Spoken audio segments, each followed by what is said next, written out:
Qui en veut à Jonathan Morrison? Qui est à l'origine de cette cabale de destruction contre la personne de Jonathan Morrison? Depuis la première édition du Chin Chin en 2022, cet événement qui crée l'engouement au sein de la jeunesse ivoirienne n'a eu aucun moment de répit.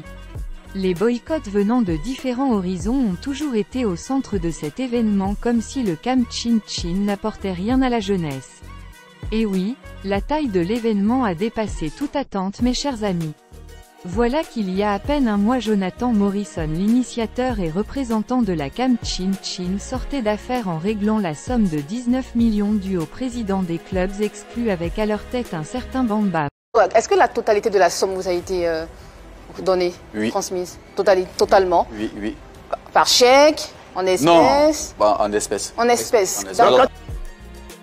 Mandaté par un groupe d'individus à cause de son passé professionnel et de ses relations dans les hautes sphères, avec le seul but de pouvoir mettre fin à l'événement sportif Chin Chin tant apprécié par les Ivoiriens. Et par la suite de s'organiser pour mettre sur pied un autre événement similaire. Voilà qu'aujourd'hui une personne proche de ce même monsieur Bamba fait parvenir à la direction de 13 une note nous interdisant d'utiliser le nom Chin Chin et ainsi demain à nos sponsors de se retirer de l'événement. Depuis 2022, le CITT a vu son projet sportif détourné par une structure dénommée 13 par le biais d'un ancien collaborateur. Après plusieurs interpellations sans succès visant la conciliation afin de préserver les droits de notre label sur le projet Tien-Tien, initié pour professionnaliser le petit poteau sous l'égide de la Fédération ivoirienne de petit poteau. Le CSTT vient par ce présent communiqué informer l'opinion nationale et internationale qu'après plusieurs enquêtes d'antériorité faites par les autorités compétentes, depuis le 1er septembre 2023, l'Organisation africaine de la propriété intellectuelle lui a délivré le brevet et certificat d'enregistrement de la marque sportive Tien-Tien dans la classe 41 sous le numéro 13 29 78.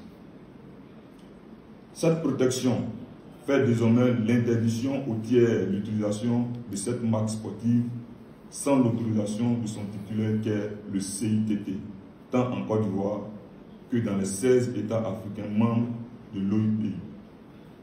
Cet arrêté fait du tournoi Tien-Tien la propriété à part entière du CITT. En d'autres termes, 13, CAM et 1xBet n'ont plus le droit d'organiser le Tien-Tien, sous réserve de poursuivre les responsables de cette forfaiture.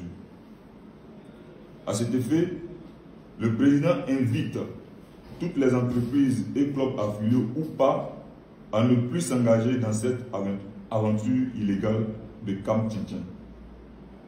Cette information est parvenue officiellement à la structure 13 depuis le 27 novembre 2023. Nous remercions le ministère de la Justice, le Conseil national de la lutte contre la contrefaçon CNLC et le Conseil national des droits de l'homme CNDH pour leur implication dans la défense du droit.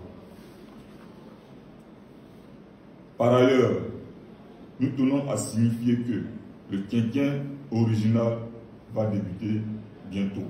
Rassurez-vous, chers amis, comme l'a dit un homme politique de ce pays, on ne lapide que l'arbre qui porte des fruits.